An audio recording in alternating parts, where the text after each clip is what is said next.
गायत्री साधना को 3 चरण में सजा के रखा गया है। प्रारंभिक में मंत्र दीक्षा के समय प्रारंभिक वाला स्तर से शुरू किया जाता है, जैसे नियमित जप, 15 मिनट का नियमित जप, सविता का ध्यान,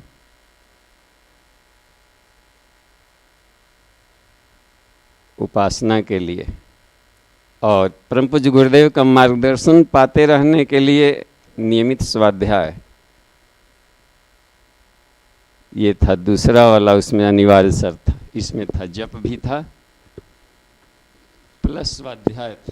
देखिए कहाँ पर हमारी नींव कमज़ोर है, नींव को मजबूत करना जरूरी है।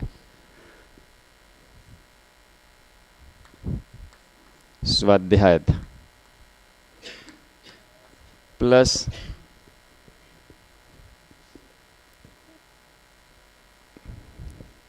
गुरु ऋण एवं देव ऋण से ऋण होने के लिए समयदान अंशदान का भी कंडीशन लगा था। वो बेस है, उसको हम छोड़ेंगे तो आगे नहीं बढ़ सकते। समय अंश ये आराधना के लिए था, ये साधनात्मक था। स्वाध्याय पूरी साधना को अपने भीतर समेटे रहता है। एक जगह गुरुजी ने लिखा है स्वाध्याय के चर्चा करते हुए, स्वस्य अध्ययनम, अपने आप का अध्ययन किया जाए। आत्म समीक्षा की भी बात थी इसमें, और स्वयं अध्ययनम, खुद प्रैक्टिकल किया जाए। अपना अनुभव बोले, किताबों की बात हम लोग बोलते रहेंगे तो उधार पैंचा लेकर बोला गया है, हा? अपना अनुभव जरूर कुछ न कुछ न किसी फील्ड में। भारत ऋषियों का देश है, कोई हवा पर खोज कर रहा है, कोई जल पर खोज कर रहा है, कोई आकाश तत्व पर, कोई बैखरी वाणी पर, कोई मध्यमा पर, कोई पश्यंती पर। हम तो ऋषियों के बच्चे हैं, अपना खोज करके अपना अनुभव निकालेंगे। अनुभवों का कलेक्शन वेद है।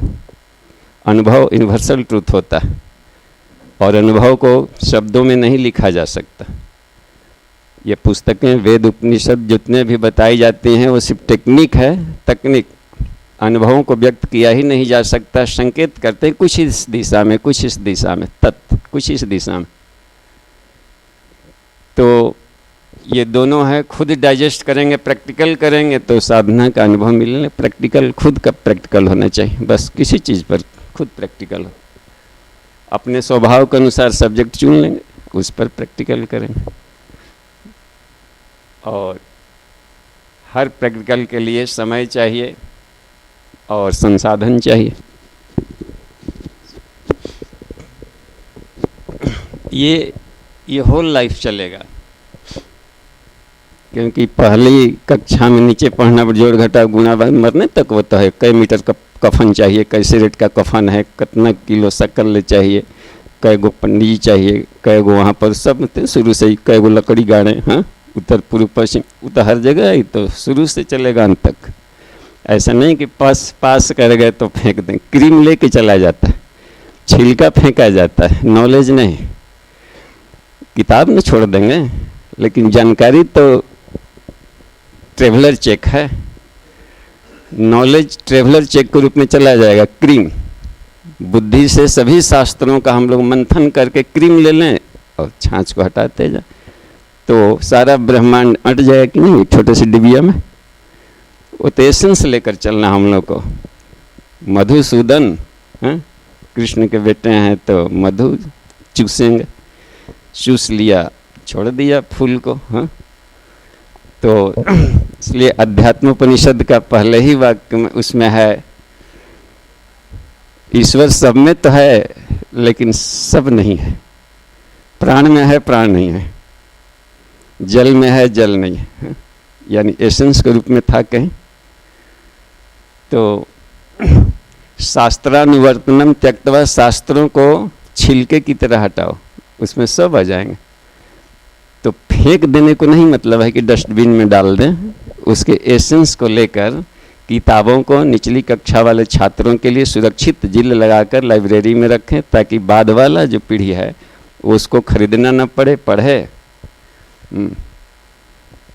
कृष्ण से पूछा गया कि आप सब कुछ जानते हैं, कहते हैं पूरी प्रकृति मुट्ठी में बंद करके लाए हैं, तो फिर ये यज्ञ तप दान ये सब जनेऊ वगैरह पहनते हैं, इसका क्या? ये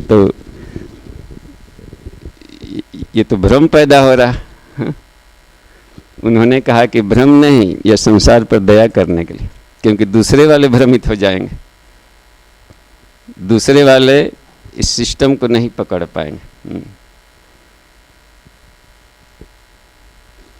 ज्ञानी हो गए तो भी गायत्री माता के सामने जाएंगे, माथा ठोकेंगे, ताकि छोटा नाती है शिशु अवस्था में, वो आकर के देखेगा कि यहाँ माथा ठोका जाता है। हाँ। तो ठोकने क्रम में वो अपना भाव से लाभ लेगा, हम अपने भाव से लाभ लेंगे। तो भाव के ऊपर है। 1000 माथा ठोके तो किसने क्या चूसा, कौन से लेयर में जाकर उसमें से निकाल लिया। ऊपर वाला लेयर में खारा पानी है, निचला लेयर में और मीठा है, निचला लेयर में और मीठा है। तो अनेकों डायमेंशन में यहाँ पर चल रही है चेतना। तो लेकिन प्रोसेस तो है, सब जाके एक सिस्टम में किया। तो एक सिस्टम है जो कि बाहर से दिखाई पड़ेगा। स्वाध्याय, सत्संग, मनन, चिंतन, ये सब बाहर से दिखना चाहिए कि यहाँ पर स्वाध्याय पर लोग जाते हैं, बैठते हैं, घंटा पलटते हैं, हो शायद कोई लाइन मिल जाए। तो टहलते फिरते आज का चिंतन जहाँ जहाँ लिखा रहता है उसमें जाकर खड़ा होकर के याद है तो भी 1 सेकंड रुक जाने में क्या दिक्कत है। जो नया आए रहेंगे सैलानी स्तर को जानेंगे कि यहाँ भी कुछ देखने लायक है, हो सकता है कि उसको चूह जाए। तो सिस्टम चलाने के लिए ज़रूरी है कि हम भी उसको फॉलो करें। आगे वाले लोग अगला लाइन वाला डिसिप्लिन तोड़ देगा तो पूरा सिस्टम गड़बड़ा जाएगा। तो एक है जो दिखाई पड़ता है, वो ये बहुत उत्कृष्ट है, मैन मेकिंग फेनोमेना का आधार है, मनुष्य को निर्माण के फैक्ट्री का ये आधार है। इससे क्या होगा, हमारी मनोभूमि परिमार्जित होगी। जो मनोभूमि है, बेस है, चित्त की स्थिति वो परिमार्जित होती है। ग्राउंड भुरभुरा बन जाता है कि कुछ बोया जा सके। हठीला है, पथरीला है, उसको कोड़ दिया जाए तो हो जाएगा, थोड़ा भुरभुरा हो जाएगा। तो 1 माला, 2 माला, 10 माला, 20 माला, ये 1 चास 2 चास है, होता है ना, कई चास किए, मैंने कोड़ कर भुरभुरा कर दिए कि नहीं एकदम। कोई भी मासूम से मासूम बीज डाला जाए तो, या हठीला बीज डाला जाए तो अंकुरण होना ही होना है। हाँ? इतना कोड़ डाला जाए कि उसका सब ढेला नाम का नहीं रहे, कुछ भी कंकड़ न रहे। इसको बनाने के लिए जब जरूरी था। और स्वाध्याय भी साथ चले, जब कर रहे हैं तो कोड़ रहे हैं तो किस तरह से कोड़ रहे हैं, क्या कर रहे हैं, श्रम अधिक लग रहा है कि फूटा ना फूटा, कितना लेयर है, 2 इंच कोड़े कि 4 इंच कोड़े। दिमाग तो एक जगह और बात आई थी कल के प्रश्नोपनिषद में कि चंद्रायण तप से बात नहीं बनेगी। क्या बात बनेगी, अपने को आदमी बनाने का। एक बात आई थी, डॉक्टर साहब अपना अनुभव बोल रहे थे, तो फोकस था आदमी बनाने पर। लेकिन ये नहीं कि हम चंद्रायण तप को अवॉइड करते हैं, इसके पीछे में कुछ गैपिंग होता है, वह गैपिंग भ्रम पैदा करता है। तो साधक को उस fill up the blank preposition को खुद जोड़ देना चाहिए कि ये गैपिंग क्यों हुआ। गुरुजी चंद्रायण तप कराते थे कि नहीं, सबको कराए। अच्छा, और उन्होंने चंद्रायण तप करा के अच्छा आदमी बना के दिखा भी दिया। आज का चंद्रायण तप कर रहे हैं, अच्छा आदमी नहीं बन रहे हैं, टेक्निक अपना रहे हैं, परिणाम नहीं आ रहा है। तो कहीं ना कहीं कुछ गैपिंग है। हर क्रिया परिणाम आनी चाहिए थी, और कोई कार्य परिणाम नहीं दे रहा है, इसका मतलब है कि कहीं न कहीं उसमें गैपिंग है किसी चीज़ का। तो वह गैपिंग है उपनिषद में इस सभी उच्च स्तरीय साधना का गुत्थी का सुलझाया गया। नायमात्मा बलहीने न लभ्यो, मुंडकोपनिषद में यह आत्मा बलहीनों को नहीं मिलता, क्योंकि इसमें ढेर सारे परत को फोड़ना पड़ता है और ऊपरी लेयर को फोड़ना पड़ता है, तो बल लगाना पड़ेगा।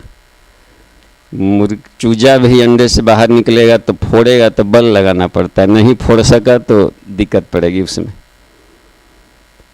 और एक तो ये तरीका है कि अच्छा, दूसरा है कि बल इकट्ठा करने के लिए हम तप कर रहे थे। न प्रमादात, यदि हमने तपस्या में प्रमाद बरता है तो भी नहीं मिलेगा। कभी किए कभी ना किए, कभी 2 माला, कभी एक को छोड़ दिए, कभी करते थे 7-7 बजे, किसी दिन 12 बजे किया, सब दिन के सत्य मिला के डॉक्टर बताए थे एक एक टैबलेट लेना 3 टाइम, और छूट गया है तो 3 फाँक लिए के बार, होगा ना, मज़ा नहीं आएगा, उसका साइड इफेक्ट डालेगा। डोज का होता है इतना डालेंगे इतने समय में ही पचेगा। हेपेटाइटिस बी का टीका होता है कि इसी तारीख को 1 महीना बाद लीजिएगा था, फिर अगला 2 महीना बाद लीजिएगा था। तीनों डॉक्टर साहब एक दे दीजिए, काहे का झंझट है इतना, तो हम लोग पचा नहीं पाएंगे उसको। तो उसमें क्या था कि कहा कि न प्रमादात अलिंगात तपसा वापी, न वापी अलिंगात तपसा। अच्छा, तप कर रहे थे, अलिंगात तप हो रहा होगा, देखिए, यानी तपस्या में ज्ञान नहीं जुड़ा होगा, इसलिए रिजल्ट नहीं आया। ज्ञान रहित तप रिजल्ट नहीं देगा, और ज्ञान है प्रैक्टिकल नहीं किए तभी रिजल्ट नहीं आएगा। तो भूल यहीं पर हुई है। चंद्रायण तप का परिणाम नहीं आया, अच्छा आदमी नहीं बना और कर भी रहा है, इसका मतलब है कि उसके साथ जो ज्ञान पक्ष जोड़ा जाना चाहिए था।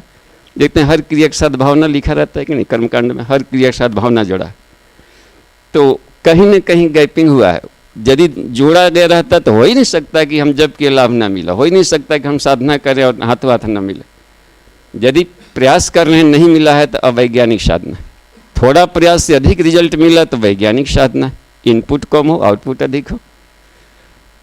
तो पहले था जन्म जन्म मुनि जतन कराए, बहुदू मुनि लोग होंगे, एक ही कक्षा में बार बार जन्म ले रहे।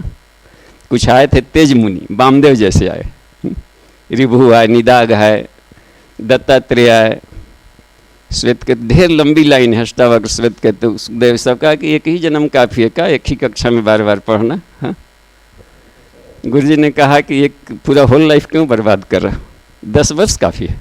देखिए तो यह है ना कमाल का ऋषि। हाँ, यानी इतना तप किए होंगे कि 10 वर्ष में भी वो उपलब्धि पाई जा सकती है, सभी तरह के बंधनों को काटा जा सकता है और फ्रीडम फाइटर बन के दिखाया जा सकता है सैंपल। नहीं तो आदमी चैलेंज नहीं करेगा कि विश्व को बदल देंगे।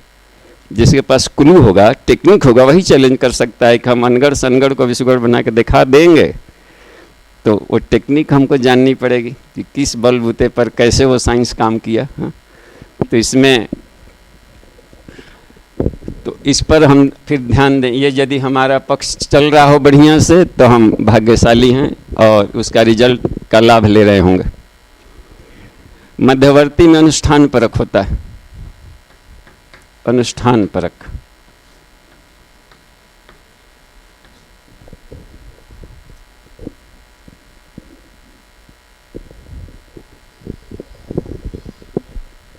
गायत्री साधना या कोई भी साधना, ये तीनों स्टेज से होकर गुजरते हैं। पर्सनालिटी रिफाइनमेंट को ही कहते हैं अच्छा आदमी बनना। तो अनुष्ठान परक क्यों?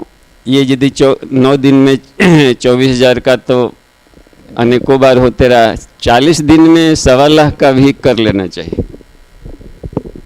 कभी न कभी नहीं किया गया है, तब 14 साल का एक पैकेज चल रहा है, तो अगला आश्विन नवरात्रि के क्रम में किया जा सकता है। शुरू होगा तो कार्तिक पूर्णिमा को संपन्न हो जाएगा। तो ये इसमें ये क्यों ज़रूरी है कि इसमें ऊंची कक्षाओं के लिए कुछ ऊर्जा को इकट्ठा करना पड़ता है, कुछ अतिरिक्त बल, अतिरिक्त संयम, अतिरिक्त प्राण।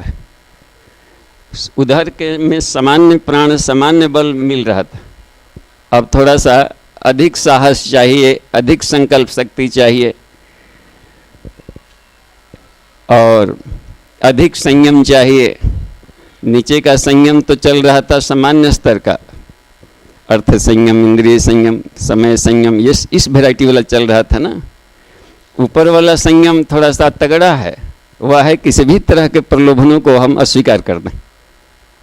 किसी तरह के आवेश का, जो हृदय में आवेश उठता है, मन में आवेग उठता है, उसको जो दबा सकता हो, उसको जब अवॉइड कर दे, न्यूट्रलाइज कर दे, वो संयमी व्यक्ति है ना, तगड़ा वाला। तो ये इकट्ठा करने चाहिए धीरे धीरे इसमें। तो ये जितने रहेगा तब समाज को हम मोड़ सकते हैं। मोड़ने चले हैं, युग की प्रचंड धारा, खुद बह जा रहे हैं, तो किसे मोड़ा पाएगा? धारा में बड़ा बड़ा हाथी, इसके लिए आउटलुक मजबूत जरूरी नहीं है कि आउटलुक देखने में बड़ा स्मार्ट लुक लग रहा था और भीतर रोग टहल रहा था। रोग पर स्मार्ट व्यक्ति टहल रहे हैं कि रोग टहल रहा है, वो तो बातचीत से पता चलेगा। समाचार कहिए, गिनाने लगे रोग दुख, क्या करें?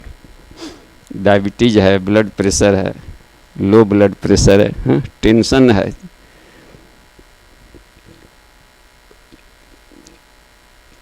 तो ये सब रोग टहल रहे हैं। तो इनको हटाने के लिए ज़रूरी है कि हमको कुछ हाई वोल्टेज का प्राण जमा करना पड़ेगा। पेशेंस भी इकट्ठा हो जाता है इससे, और तन्मयता बढ़ती है। लगन, जुनून, चलते फिरते उठते बैठते जो हमारा विषय है उसके बारे में सोचा जाए। कल से हम आज बेटर हैं कि नहीं, साधना कल भी किए थे, आज भी किए थे, तो 1 इंच 1 दशमलव में भी तो प्रगति हो। ये बहुत ज़रूरी है। पर डे ध्यान में समीक्षा, ध्यान माने समीक्षा पर डे होना चाहिए अपना। तो अनुष्ठान परक में इसका लाभ लिया जाता है, अपने को ईंधन मजबूत किया जाता है, यानी उच्च स्तरीय साधना की तैयारी की जाती है इसमें। और उच्च स्तरीय में 2 प्रकार का है।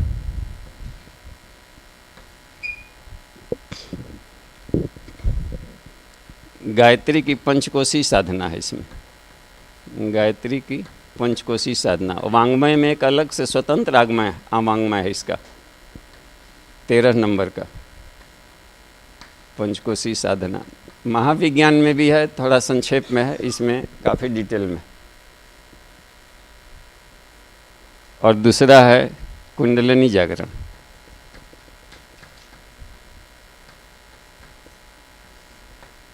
देखिए ये उच्च स्तरीय में, इसकी क्यों जरूरत पड़ेगी?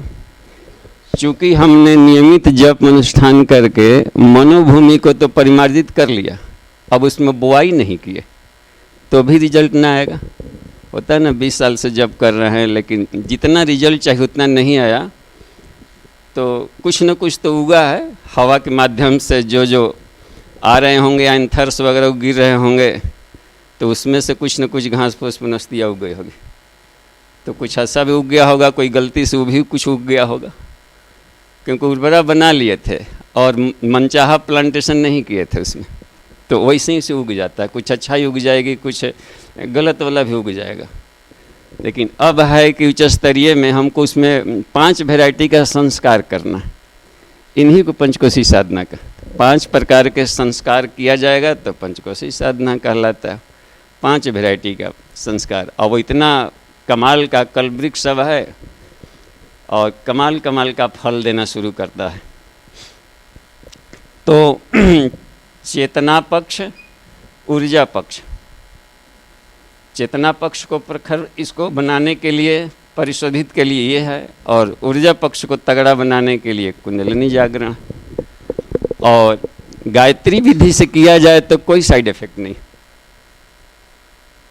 एकदम सहज है, साइड इफेक्ट का सवाल ही नहीं उठता। इन दोनों तरह की साधना इतना निरापद है, निरापद साधना को ही गायत्री साधना कहते हैं, जो जिसका कोई साइड इफेक्ट ना। तो इसलिए सर्वसुलभ राजमार्ग है, संख्यायन गोत्र कहलाता है, यानी पूरे विश्व के लोगों के लिए एक खटमल भी ब्रह्मा बन सकता है इस साधना से। तो ये शब्द हम कठिन लग रहा था, कुंडलिनी जागरण वगैरह, ये सब शब्द ही से आदमी भयभीत होने लगता है। कुंडलिनी, अब कुंडलिनी के नाम पर ढेर सारा बिजनेस व्यवसाय चल रहा है। आप देखेंगे कितना सरल है और इसको हर कोई लाभ ले सकता है। हम में से हर कोई लाभ ले भी रहा है, मालूम नहीं किसी को कुंडलिनी कहते हैं। आउटपुट भी मिल रहा है, सब प्रसन्न हैं, चेयरफुल हैं, काम भी कर रहे हैं रात दिन दौड़ करके सब। तो साफ जाहिर है कि जो ऊर्जा सोई पड़ी थी वो कहीं ना कहीं से निकल कर काम कर रही है। तो उसको हम न नाम दे पाते हैं, न समझ पाते हैं कि कहाँ से निकल कर किधर से ये आ गया। और इस हमेशा इसको पन्नों में बना पड़ा जाता है शब्द। तो गायत्री की पंचकोशी साधना को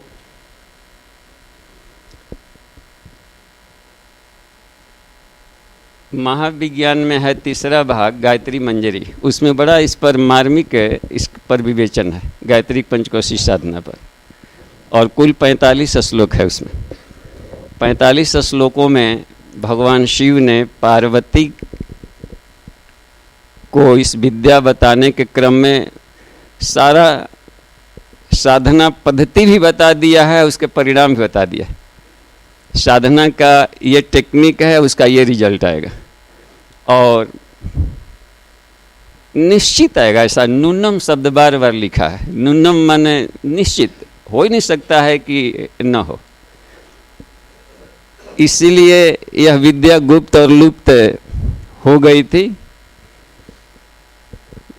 गुप्त और लुप्त कुछ स्वार्थी तत्वों ने कर दिया होगा, बाकी मूर्ख बने रहे, हम उसका शोषण करते रहे, तो इसलिए कहीं गुप्त लुप्त किया होगा। एक उदार ऋषि आए, गुप्त लुप्त विद्या को फिर से निकालकर सर्वसुलभ बना दिए।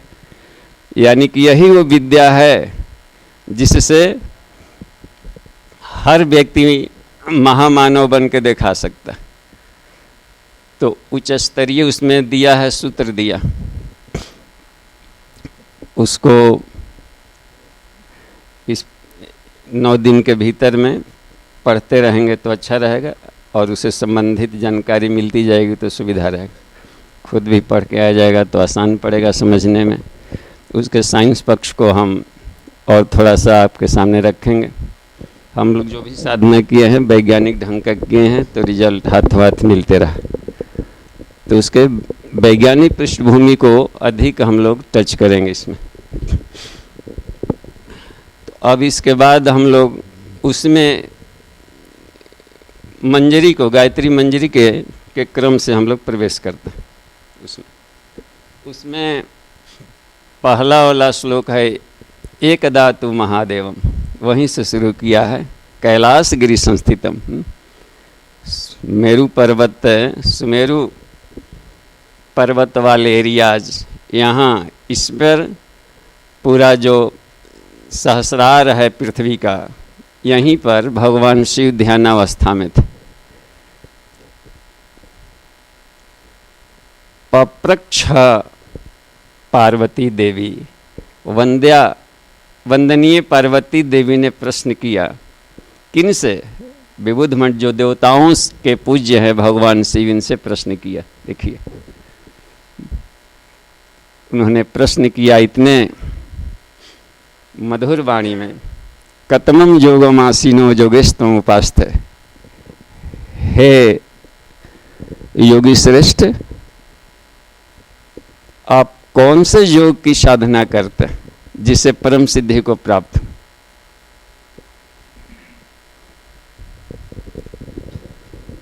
भगवान शिव के बारे में बहुत द्रवित हुए, क्योंकि पार्वती जी का पूछने का तरीका इतना था। मधुसिक्ता श्रुति प्रियाम शब्द का प्रयोग किया है उसमें ऋषि ने, यानी अत्यंत मधुर वाणी और श्रुति प्रियम, कर्णप्रिय जो लगे। कोई भी बात कर्णप्रिय ढंग से पूछा जाता है और अत्यंत स्नेह से, तो सामने वाला नहीं चाहते हुए ही बताता है। ये दुहने का एक तरीका है मधुसूदन। तो भगवान शिव बताने लगे उनको कि चूंकि आपने स्नेह और बहुत ही मधुरता से पूछा है और विश्व के कल्याण करने वाला यह विद्या है। तो हालांकि बहुत ही गुप्त है, लेकिन उस गूढ़ रहस्यों को भी आपके सामने कहूँगा, क्योंकि जब पूछा ही गया है इस तरीके से कि ना नहीं कहा जा सकता। प्रेयर करने का ढंग कमाल का हो तो उपलब्धि मिलता है। साधना में प्राण आ गए, प्रेयर में प्राण आ गया, हाँ, तो ऊपर से बरसने लगता है। तो वही कहे, गायत्री वेद माता स्ति साध्या शक्तिर्मता भुवि। हे पार्वती, गायत्री वेद माता हैं और पृथ्वी पर आदि शक्ति कहलाती हैं। जगताम जननी चैव, सारे सृष्टि की वही उत्पादक शक्ति। तासुपासे हमें, हम उन्हीं की उपासना करते। हम लोग गायत्री शब्द उच्चारण करते करते एक फोटो वाला तस्वीर जो बचपन से आ जाता है, उसको बार बार ऐसे सवाल की तरह हटाना पड़ेगा। तो अब गायत्री शब्द उच्च कक्षा में फोटो परक नहीं हो करके ब्रह्म ज्ञान, ब्रह्म विद्या, सृष्टि का जो मूल प्रवाह है वहाँ से लेना पड़ेगा। पूरी सृष्टि की जो प्लाज्मा है, सारा सृष्टि किसी न किसी मूल ऊर्जा से तो बनी होगी, जिसको क्वांटा कह देता है कुछ वैज्ञानिक। तो मेंडलीफ ने अपने केमिस्ट्री के चार्ट में उसका कहा कि लास्ट एलिमेंट है, उसको मैं जानता हूँ, और वह है ईथर। प्राण शब्द को अंग्रेजी में ईथर कहा। डाई इथाइल ईथर नहीं सुंघाने वाला, वह है एक अलग शब्द का प्रयोग कर दिया ईथर, जो शून्य में भी हर जगह जो मूल है, तत्व है। तो पूरी सृष्टि का जो मूल तत्व है, मूल ऊर्जा है, महत तत्व कहें, हिरण्यगर्भ कहें, जो भी उसके नाम दें, प्रधान प्रकृति कहें, या परब्रह्म की भीतर की व्हील पावर को कह दें, तो कहा कि वहाँ अब ध्यान किया जाए कि वही जगताम जननी चैव तासुपासे, मैं उन्हीं की उपासना करता हूँ, परम सिद्धि को प्राप्त हूँ। और हे पार्वती, यह गायत्री 5 मुँह और 10 भुजा वाली है। 5 मुँह और 10 भुजा वाली गायत्री है। पृथ्वी पर 5 मुखों से सुशोभित हो रही है, 10 भुजाओं और 5 मुंह पर पूरे संसार में वो शोभित हो रही। मूर्ति रहेगा तो कहीं एक ही जगह न रहेगा, मंदिर में जो हर जगह हो, 5 मुंह के रूप में, 10 भुजा के रूप में, ऐसी कल्पना करके हम लोग देखें कि कैसा लग रहा है कि हर जगह है। तो वो आगे चल करके वो बताएंगे, अन्य श्लोकों में बताया है कि 10 भुजा क्या है। गुरुजी ने उसको थोड़ा खोला है उसमें व्याख्या में, कहा कि जैसे 5 भुजा इधर इधर 3 4 5, ये दाहिने वाला 1 2 3 4 5, ये वाला एगो खोपड़ी, 2 खोपड़ी, 3 4 5 ऐसे बना दिया। हैसे हैसे हैसे हैसे हैसे हैसे हैसे ऐसे कर दिया। हाँ, तो अब देखिए इसको कैसे कंबाइन किया है। वही शिव जी बताते हैं कि हे पार्वती, ये 5 मुख को विभर्ति 5 आवरणान, कहा कि जो भी सृष्टि में ये सारी शक्तियां हैं आत्मा में ओतप्रोत हो रही। कहाँ रिसर्च करे ढूंढें तो एक ही जगह रिसर्च से काम चल जाएगा। आत्मा में, सभी की आत्मा में अनन्य भाव से ओतप्रोत हो रही। यानी आत्मा की साधना किया जाए तो पूरी गायत्री साधना का रहस्य मिल जाएगा। और आत्मा की साधना है गायत्री साधना। तो कहा कि अनन्य भाव से ओतप्रोत हो रही हैं, इसलिए साधना किया जाए इसका तो 5 गो ई आध्यात्मिक लाभ मिलेगा और 5 गो भौतिक लाभ मिलेगा। ये आत्मिकी है, ये भौतिकी है। आत्मिकी में क्या लाभ मिलेगा?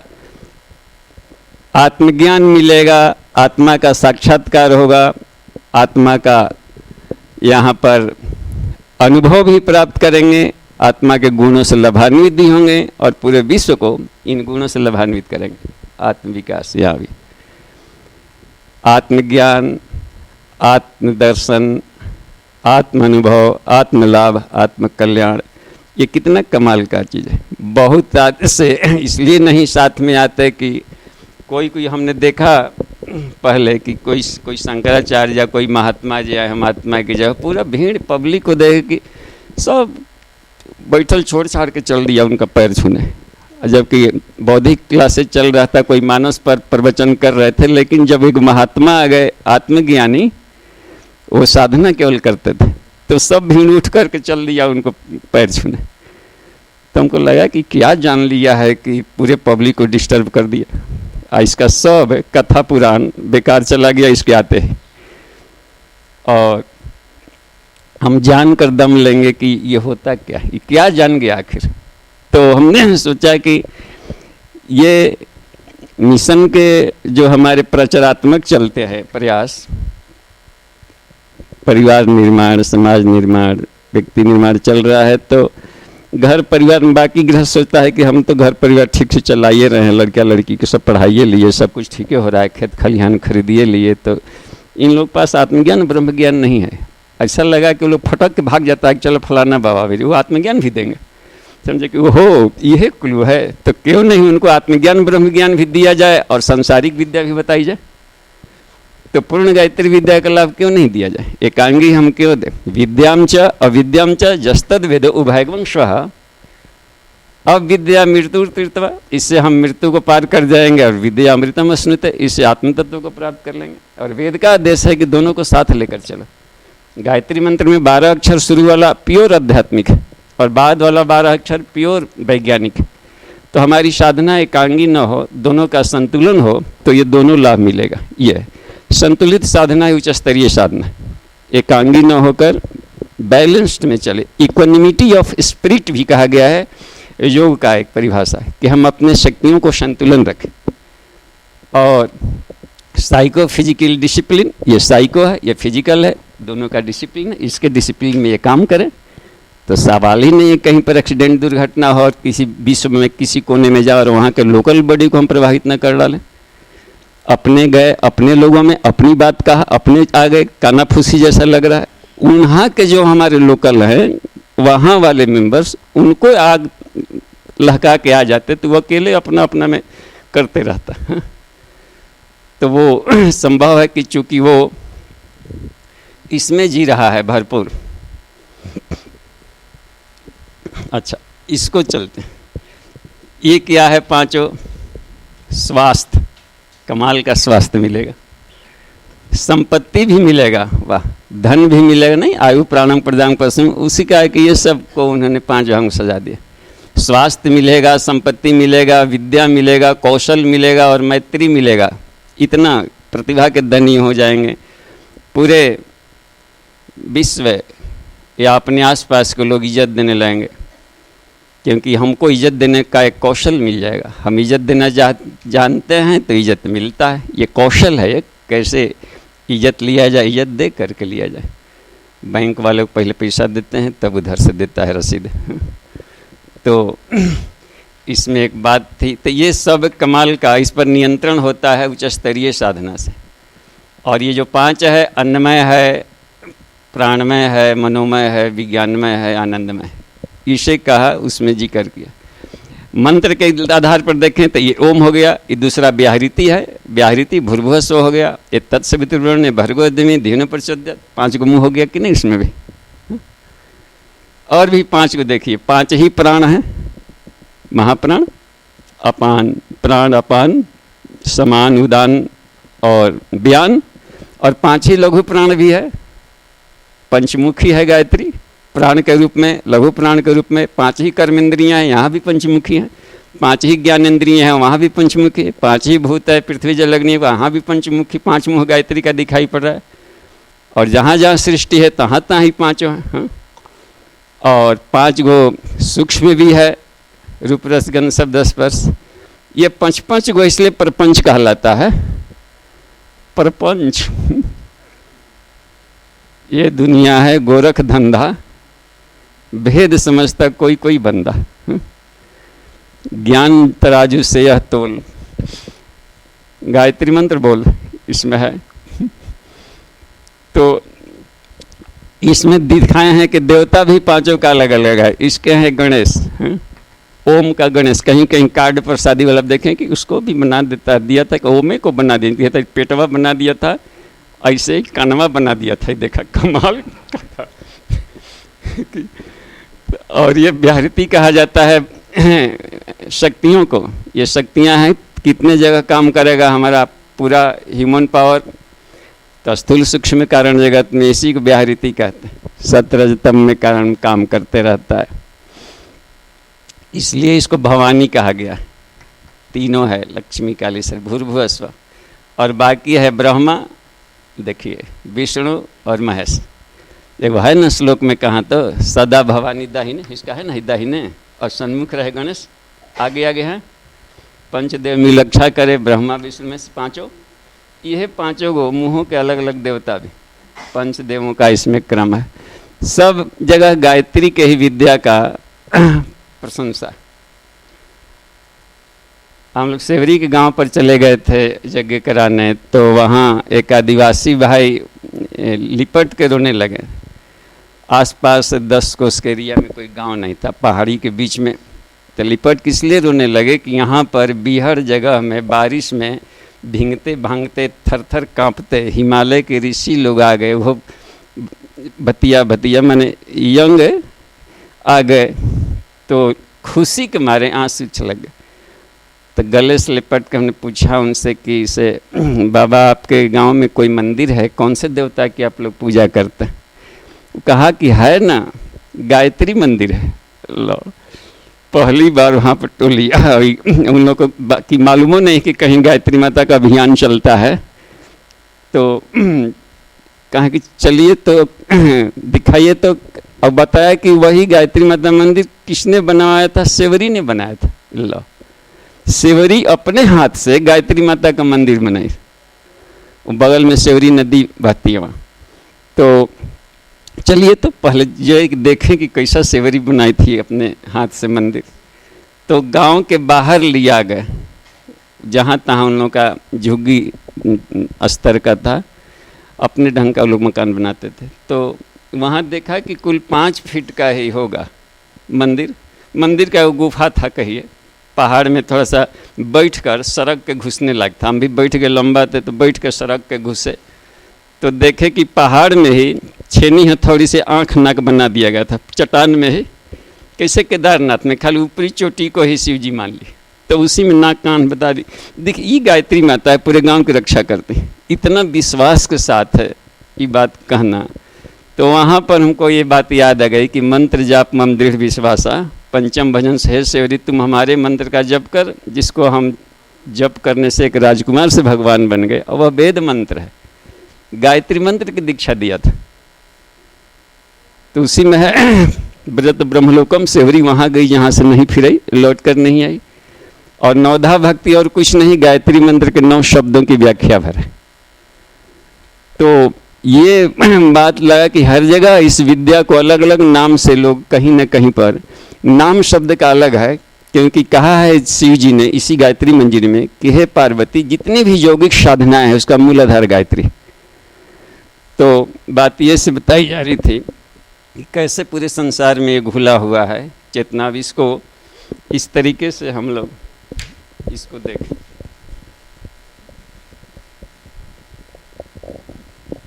आज हम लोग कल से प्रैक्टिकल शुरू करेंगे। आज कॉन्सेप्ट कुछ समझ लें, और अपराह्न वाले में भी कॉन्सेप्ट बिना समझे प्रैक्टिकल करेंगे हम लोग तो गलती होगा, उल्टा पुल्टा होगा। और कॉन्सेप्ट बिल्कुल क्लियर है शीशा की तरह, तो अपने घर में कहीं साधना पद्धति आप बना लें, अपने मन लायक साधना बना लिया, रिजल्ट से मतलब है। तो वो उसमें ऐसे बताया कि ये जो कि हमारी जो कहा कि हे पार्वती, ये जो आत्मा है यह 5 आवरणों को धारण किए हुए, 5 चेतनात्मक अदृश्य चेतनात्मक ये भी चेतना है, तो इसके 5 और भी आवरण होते हैं जो कि वह भी अदृश्य है। चेतना के 5 आवरण ओढ़े है बैठा है। 5 आवरण ओढ़ सके जो बैठा उसे जगा लो, वो गीत में कहीं है, सुना है, मिशन के गीत में है। 1 2 3 4 एक और बना लिया जाए हियाँ, तब देखिए इसको कैसा हो रहा है। ये चेतना का सबसे स्थूल रूप है अन्नमय कोश। फिजिकल बॉडी इसलिए कहा जाता है कि, लेकिन वह भी इस फिजिकल बॉडी को उसमें कहें कि नहीं है, इस बॉडी के प्लाज्मा को कहते हैं। प्लाज्मिक बॉडी है ये, बाहर से इसी में इतना घुला मिला है, उपत्तिकाओं से बंधा हुआ है कि उसको हम देख नहीं सकते, लेकिन इतना रचा पचा है ठोस के साथ में कि अन्नमय इसी फिजिकल बॉडी को ही कह दिया जाता है। लेकिन वास्तव इसके भीतर में काम करने वाली प्लाज्मिक बॉडी है, वो भी चेतना का है, ये वाला। अब एक जगह लिखा है गुरु जी ने, इस 5 कोशीय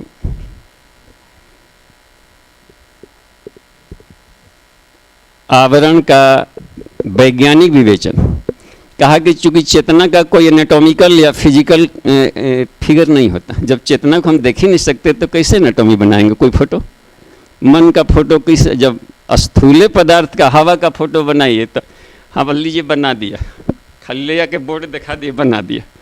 हवा ये है सब जगह, हवा का फोटो कहाँ, अधिक से अधिक रोशनी का दीपक का बनाते। अग्नि एक ऐसा है कि लाल भी है, आग भी है, और ऊर्जा के रूप में, हीट के रूप में उसको भी हम नहीं फोटो बना सकते जब तक विजिबल है। स्थूल से सूक्ष्म से स्थूलीकरण का यहीं पर काम शुरू होता है।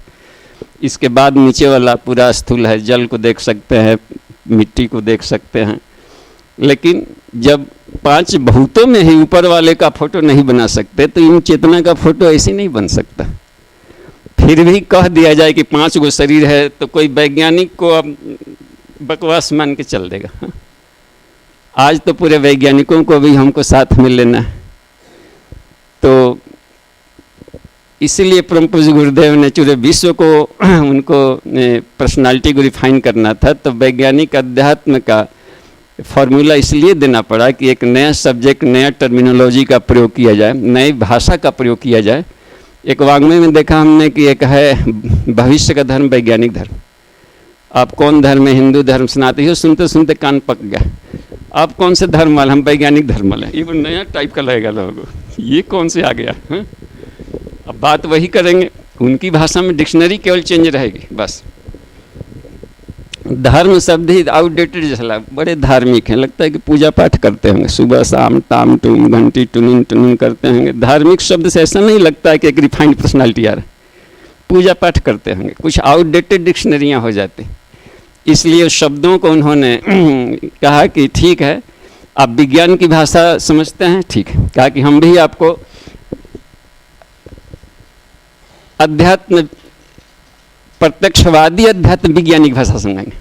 जैसे प्रत्यक्षवादी भौतिक विज्ञान प्रयोगशाला में साबित करके दिखाइए कि भगवान होता है तभी मानेंगे, ठीक है, वो वैसा ही हम मनवाएंगे, लेकिन वह भी मनवाने वाला कोई इंडियन ही होगा।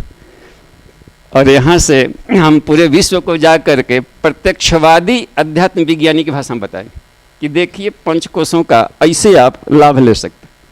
लेकिन यहाँ के लोगों के लिए कबीरदास जैसा अनपढ़ व्यक्ति भी पांचों कोश को जगा सकता है। तो फिर सबके लिए जो ग्राह्य थी अभी वैज्ञानिक युग में, तो इनका नाम दिया है कि हालांकि उसकी कोई सत्ता नहीं है, लेकिन फिर भी कहा है गुरु जी ने कि कुछ ऐसे इस शरीर में कुछ वैसे केंद्र हैं, कुछ वैसे प्लेटफॉर्म हैं जहाँ पर ये पांचों बॉडी अपना चमत्कार दिखाता है, उनके माध्यम से समझा जा सकता है और इसके साधना का रिजल्ट फीलिंग अनुभव किया जा सकता है। तो कैसे लिया इनको प्रत्यक्षवादी अध्यात्म विज्ञान की भाषा में, कहा कि इसको अन्नमय को इसको 1 नंबर दे लेते हैं। 1 है, 2, 3, 4, ये पांचों हमारे अनविजिबल है, लेकिन विजिबल के रूप में कैसे अनुभव करें। 1 को यहाँ पर 5, 4, 3, 2, 1, ये सबसे बाहर वाला, ऊपर वाला ये अन्नमय, इसको अन्नमय है पहला वाला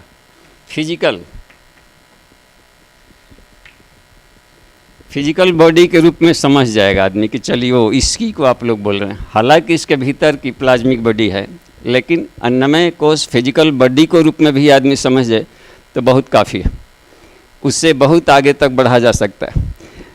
बिंदु की परिभाषा कुछ है ही नहीं, जिसकी लंबाई चौड़ाई मोटाई कुछ ना हो, फिर भी मान लिया कि बिंदु है, है ना, यहाँ पर हेठी जहाँ भी बिंदु बनाएंगे तो कुछ न कुछ इलेक्ट्रॉनिक माइक्रोस्कोप से देखेंगे तो लाख गुना बड़ा करके तो कुछ न कुछ लंबाई चौड़ाई हो जाएगा। तो माना ही जो नहीं जा सकता उसको भी हम क्यों मान लें, जब मान लिया कि बिंदु है, नकली कल्पना करके, और बिंदुओं के समूह रेखा बन गया, और इसके आधार पर पूरा कोऑर्डिनेट ज्योमेट्री खड़ा करके, मिसाइल छोड़ करके किस एंगल पर छोड़ के कि हम अपने ऑर्बिट में स्थापित कर लें, तो जब नकली कल्पना पर सही रिजल्ट ले आ रहा है तो हम सही को इसका मिलता जुलता आधार पर और बढ़िया रिजल्ट लाएंगे। ये तो मिलता जुलता भी है और इसको देखा जा सकता है, अनुभव किया जा सकता है। तो दूसरे को प्राणमय, इथरिक, मनोमय, इसको अंग्रेजी में भी जानना चाहिए नाम, ताकि उनको समझाया जा सके। विज्ञानमय को कॉस्मिक कहते हैं। कॉस्मिक ये क्या है, कैसे बनता, फिर इसकी केमिस्ट्री हम लोग समझेंगे। जब केमिस्ट्री समझ जाएंगे तब आसान हो जाएगा प्रैक्टिकल करना। पहले तो नाम इसका नोमेनक्लेचर साइंस, सबसे लास्ट में नामकरण की जरूरत पड़ी थी, कॉस्मिक। इसी में 7 बॉडी की कोई व्यक्ति प्रोफेसर पढ़ा रहा हो तो कैसे उसको पढ़ाएगा। 3 बॉडी के रूप में कोई प्रोफेसर पढ़ा रहा है तो पंचकोशीय को 3 शरीर में कैसे बांधकर पढ़ावे, स्थूल सूक्ष्म कारण शरीर। यह भी टेक्निक हम लोग जानेंगे तो एक अच्छे शिक्षक भी बनेंगे। साथ साथ में इसका प्रैक्टिकल करके खुद का अनुभव बहुत जरूरी, कमांड होना चाहिए इन एक एक बॉडी पर, तो आदमी के वाणी से उसकी आत्मा बोलती रहेगी और वो प्रभावित करेगा विश्व को। इसमें देखिए प्राणमय, विज्ञान में, आनंद में सबसे ऊपर वाला है, इसको काउजल कहते हैं। काउजल का मतलब होता है कि सारे सृष्टि का कारण यही है। तो अनंत आनंद की साधना एक विषय पर चर्चा करते हुए गुरुजी ने जिक्र किया एक जगह कि तैत्तिरीयोपनिषद में 3 वाले में भृगु बलि है, उसमें वरुण का बेटा है भृगु। तो भृगु ऋषि जा करके कहते हैं अपने पिता से कि आप हमको ब्रह्म ज्ञान का अनुभव कराइए, ब्रह्म से साक्षात्कार कराइए। कहा कि वो कराने की बात विषय ही नहीं है, तप करो, प्रैक्टिकल करो, खुद फीलिंग में आ जाएगा। लगा तप करने, लंबे समय तक जब तप किया तो जितना फिजिकल वर्ल्ड है इसका रेसा रेसा सारी आध्यात्मिक शक्तियों को जान गया, वस्तुओं और पदार्थगत ऊर्जा को उसमें जान लिया, और इसको कैसे हैंडल किया जाए इस भी जान गया। तो फिर पहुंचा कि हमने जान गया इसमें, कहा कि ये नहीं है ब्रह्म, और तप करो। ये तो निचला लेयर छिलका था। फिर लग गया कठोर तप करने में और प्राणमय जगत की सारी विभूतियों से साक्षात्कार कर लिया, यानी प्रूव्ड कर लिया कि इसकी साधना से ये उपलब्धि होती है और दूसरे को लाभान्वित किया जा सकता है। विश्व को चलाने में इस शक्ति को ऐसे हम प्रैक्टिकल एप्लीकेशंस कर सकते हैं। अप्लाइड स्पिरिचुअल साइंस है ये सब, कैसे एप्लीकेशन करें दूसरों को पर्सनालिटी को रिफाइन करने में। तो ये पा लिया, फिर तप किया, मनोमय जगत को पाया, और तप किया विज्ञान में, और जब तप कर लिया तो अनंत आनंद की उपलब्धि हो गई। तो फिर जाकर के वरुण के पास गया ही नहीं। अब इतना न भूल गया अनंत आनंद में कि किसी के पास जाने की जरूरत ही नहीं पड़ी। कबीरदास के पिताजी का श्राद्ध हो रहा था कि किसी घर में था, किन्हीं का, उनके घर में जहाँ पर पलते रलते होंगे या कहीं, तब किन्हीं का श्राद्ध हो रहा था कि तो किसी ने कहा कि जाके कुश ले आओ। अब पता नहीं किनका श्राद्ध हो रहा था, एक जगह लिखा है कहीं, कथानक में देखा हमने, प्रज्ञा पुराण में कहीं, कि उसको घर में एक श्राद्ध था, किसी ने कहा कि जाके ले आओ कुश, और गए कुश लाने तो लौटे ही नहीं। 1 घंटा होने लगा, लोग ढूंढो गया था कुश लाने, जाके देखा लोगों को कि कबीरदास वहाँ पर कुश नहीं काट रहे थे, हवा चल रही थी, कुश का पौधा ऐसे से हिल रहा था, वो ऐसे से हिल रहा था। पता नहीं कब से रेजोनेंस स्थापित कर लिए थे नेचर में। अनंत आनंद की कहा कि जहाँ पर आनंद का कोई ब्रेकेज न हो। अत्रि ऋषि ने एक सूत्र दिया है, उरौ देवा अनिबाधे श्याम, कि हे देवगण हम लोग अनिबाधे श्याम, ऐसे आनंद के लोक में प्रवेश करें जहाँ पर कोई स्पीड ब्रेकर न हो, कहीं ब्रेकेज नहीं होता। संसारिक आनंद में तो हर आनंद का एक लास्ट है ना, पिकनिक मनाते गए कूदते और लौटते आए निराश होकर, है ना। खाना खाते समय बहुत भूख, बहुत उमंग, बहुत चमक, पेट भर गया तो नहीं हो जाए, आप रसगुल्ला खा लिए ना, आदमी हटा देता है। इसका मतलब कि आनंद घटते जा रही है उसकी, कहीं ना कहीं फ्लक्चुएबल आनंद है संसार का। तो जहाँ पर फ्लक्चुएशन है वहाँ पर कहीं ना कहीं निराशा, कहीं ना कहीं पॉइजन है, कहीं ना कहीं पर निगेटिव एनर्जी है। कहा कि ऐसी भी एक एनर्जी है जहाँ पर निगेटिव पॉजिटिव जैसा कोई शब्द नहीं। अनंत आनंद की साधना। अभी देखा है कि कैसे हम वहाँ पर पहुँचे सामान्य व्यक्ति। तो गुरु जी ने लिखा है इसमें उच्च स्तरीय साधना में कि इतना ही सहज है योग विद्या कि बालक भी प्राप्त कर सकता है और बूढ़ा भी।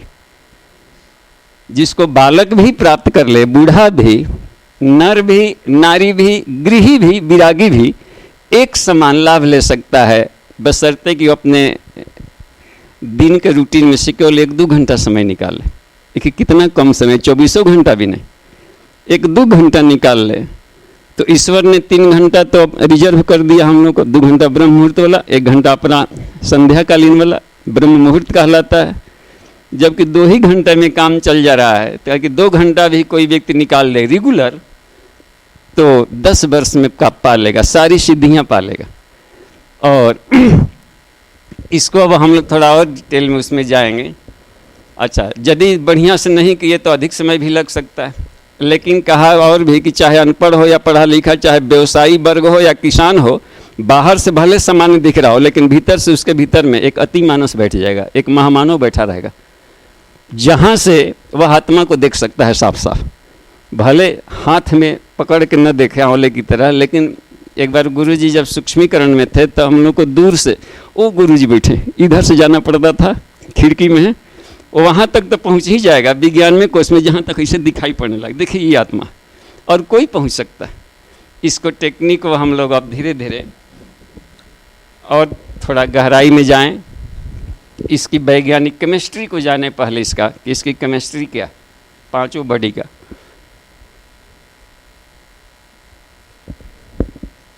बीस मिनट है, हम लोग टाइम फैक्टर को बस हम लोग सब्जेक्ट को बढ़िया समझने का कोशिश करें, फिर कभी हो जाएगा। छलांग लगाने से बढ़िया है कि एक बार समझ लिया जाएगा तो फिर अपने समझाते रहेंगे हजारों को, अपने प्रैक्टिकल करते रहें। अन्नमय को विज्ञान की भाषा में, फिजिकल बॉडी में कैसे इसको हम फील करेंगे, कहाँ पर ये अपना चमत्कार दिखाता है। तो अन्नमय कोष को, अन्नमय को यहाँ पर फिर से लिख दे, एक केवल देते हैं सिंबल। अंतःस्रावी ग्रंथियाँ, ये फिजिकल बॉडी में पर कठोर कमांड रखती हैं और इसके सेक्रेशन को हम देख नहीं सकते।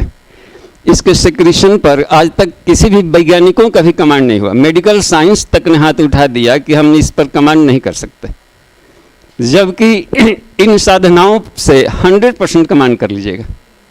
हमने इसका प्रैक्टिकल करके कमांड करके देखा है और कोई कर सकता है कमांड, और होल लाइफ तक आप चैलेंज कर सकते हैं कि हमारा फिजिकल बॉडी खराब नहीं होगा, अगले जन्मों में भी नहीं होगा, माने कोई रोग नहीं होगा। ये कब संभव है, जबकि अंतःस्रावी ग्रंथि पर कमांड हो जाए, क्योंकि सारे रोगों का यही कारण है बॉडी में।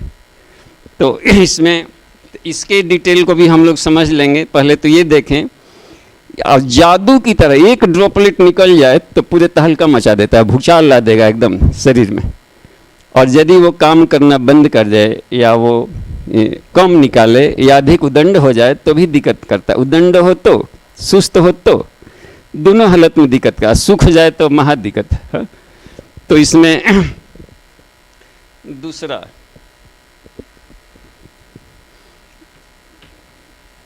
जय विद्युत, अंतःस्रावी ग्रंथि को इंडोक्रीन कहते हैं, इसको इंडोक्राइन, इंडोक्रीन ग्लैंड से पर हम लोग चर्चा करेंगे, और उसका मेरिट डिमेरिट कैसे कंट्रोल होगा ये भी, और प्रैक्टिकल कल से शुरू कर देंगे कमांड करने वाला। यह है बायो इलेक्ट्रिक,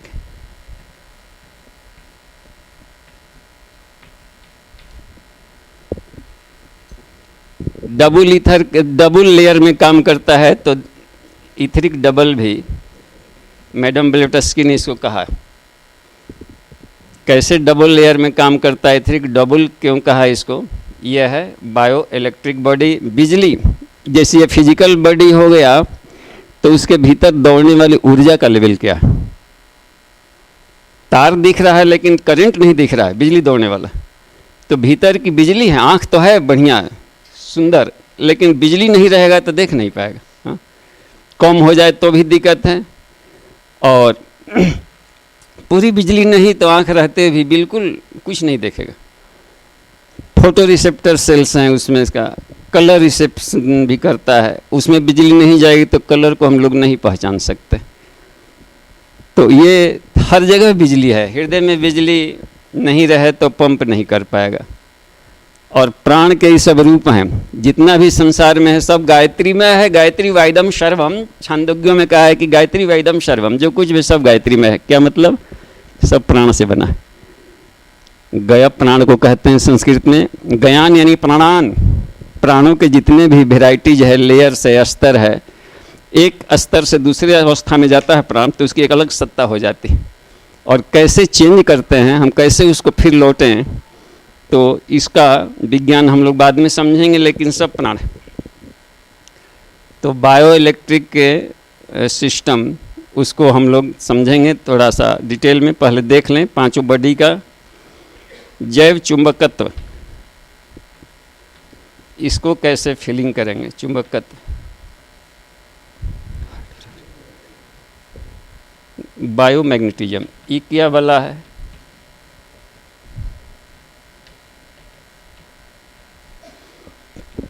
जैसे बाहर वातावरण में तरह तरह के रेज हैं, कॉस्मिक है, अल्ट्रा वायलेट है, विजिबल लाइट्स है सब, plus radio active, radio waves हैं। ये जो तरह तरह के वेव्स हैं सारे संसार को चला रहे हैं। ह्यूमन बॉडी में भी ये रेडिएशंस निकलते रहता है, जिसके द्वारा हम परिस्थितियों को कि चाहें तो अपना नियंत्रण कर सकते हैं, और कमज़ोर रहा तो परिस्थितियां हमें दास बना लेगी। अपना चुंबकत्व कमज़ोर रहा तो सामने वाला दबोच देगा, चाहे वो पदार्थ हो तो भी दबोच देगा। पदार्थ है, एक चुटकी तंबाकू का क्या बिसात, बार बार संकल्प लेते हैं, छूट नहीं पाता। उतना भर भी बल नहीं है कि एक निर्जीव को जो हम पर चढ़ बैठा है उसको हम हटा सकें। आदतें हैं कुछ भी, चटोरापन या कुछ भी है, इंद्रियों का संयमपन, वही आदमी नहीं कर पाता है जिसमें उस लेवल का ये जैव विद्युत और जैव चुंबकत्व। मैग्नेटिज्म बढ़ जाएगा तो उसकी कला को, उसके आकर्षण को हम सीधे काट देंगे, और पूरे पृथ्वी के ग्रेविटेशनल फोर्स से आदमी पर उठ सकता है। इसका क्या साइंस होगा हम लोग समझेंगे। अभी तो ये जाने कि ये बायोमैग्नेटिज्म वेव्स हैं जो कि आभा मंडल के रूप में दिखाई पड़ता है। वो करंट था, ये वेव्स हैं, और इसको हम चाहें तो बढ़ा सकते हैं। साधना के द्वारा आभा मंडल को बढ़ा सकते हैं, और उससे परिस्थितियों पर को जैसे चाहे एक अच्छा दिशा दे सकते हैं। जहाँ रहेंगे आसपास के माहौल वाले लोग प्रभावित होंगे खुद ही, और चुंबकत्व से प्रभावित होने लगेंगे, और साथ ही साथ ये प्रभाव आपका पॉजिटिव डायरेक्शन में होगा, उनको लाइफ को ऊपर उठाने में होगा। क्योंकि वही गायत्री में उसी प्राण को उपास्य कहा गया है जो अपवर्ड डायरेक्शन में, इस डायरेक्शन में जाती है।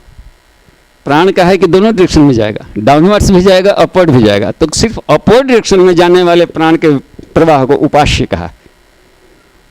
और गायत्री में इसी प्राण की का प्रेयर है, यही प्राण जुड़ता है तो आदमी का व्यक्तित्व ऊपर उठने लगता है। तो इसको अधिक से अधिक हमको चूसना है, घोलना है, और यदि डाउनवर्ड था तो उसको पलट कर कैसे डायरेक्शन, भले लग रहा है कि कल पीछे चल रहा है, बिल्कुल मिलिट्री में होता है ना, जो पीछे चल रहा है अचानक कह दिए कि बाएं मुड़ते चल या पीछे मुड़ते चल, तब क्या होगा? जो पीछे था सबसे आगे निकल गया कि नहीं? जो बिल्कुल पीछे है अचानक कोई आदेश देता है कैप्टन कि पीछे मोड़ तेज चल, जो अगला था एकदम चल जाएगा पीछे। तो इसलिए किसी भी, चाहे रत्नाकर डाकू जैसा अवस्था में पहुंचा हो, ब्रह्मर्षि वाल्मीकि सबसे आगे बढ़ कर दिखा देगा। उंगली माल जैसा कहाँ एकदम पिछला पंक्ति का लेयर का एकदम ऊपर बढ़ कर दिखा देगा। आम्रपाल इतना बड़ा बख्शुमन दिखा देगी, इतना बड़ा क्रूर अशोक इतना बड़ा उदार बन के दिखा देगा। कितना कमाल की बात है। वही है पीछे मुड़ तेज चल। तो डायरेक्शन चेंज करने की सामर्थ्य जिसमें हो, उछाल करके लगा दे, तो वो मैग्नेटिज्म पैदा किया जाता है इसमें। इसको बोलते हैं न्यूरोह्यूमरल सिक्रीशन। ये रसायन है, जैव रसायन। न्यूरो ह्यूमरल, इसको ऐसे लिख लेते हैं, इसको हिंदी हम लोग अपने से सोचेंगे। जैव रसायन शब्द भी पूरा बढ़िया लग रहा है, वो मनोकायिक रसायन, हाँ ये शब्द जच सकता है बढ़िया। न्यूरो ह्यूमरल सेक्रीशंस, ये तुरंत पता चला है पिछले कुछ दिनों पर वैज्ञानिकों को।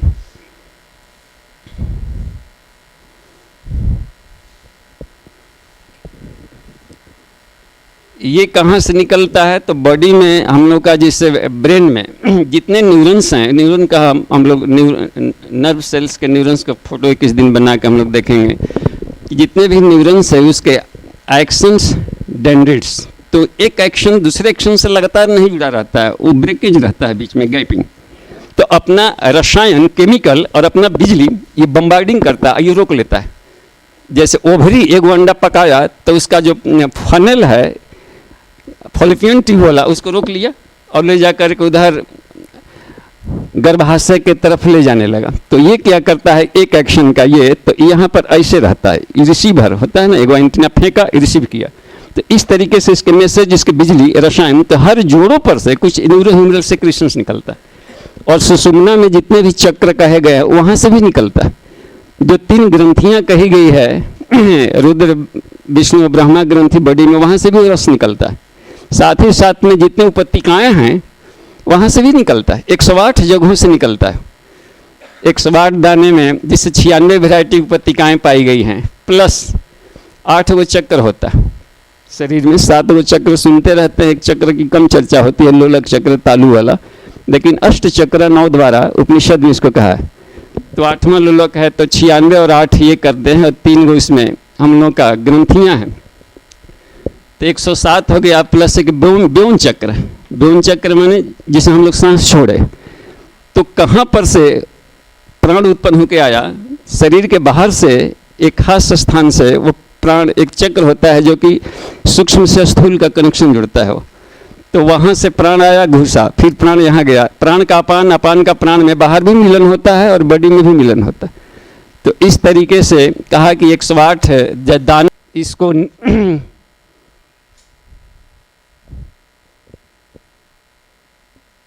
रेटिकुलर एक्टिवेटिंग सिस्टम गुरुजी ने नाम दिया है वैज्ञानिकों के लिए, रेटिकुलर एक्टिवेटिंग सिस्टम।